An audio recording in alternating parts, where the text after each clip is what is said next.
अस्सलामुअलैकुम वरहमतुल्लाहि वबरकातुहू।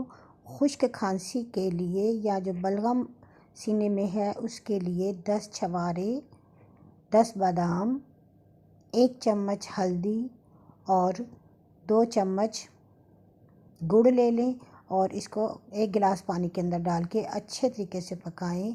और जब ये 1/4 पानी रह जाए तो इस सिरप को सुबह दोपहर शाम 1-1 चम्मच छोटे बच्चे और अगर बड़ा है तो उसको 2-2 चम्मच पिलाएं तो 1 हफ्ते के अंदर अंदर खांसी और बलगम बिल्कुल ख़त्म होकर ठीक हो जाएगी।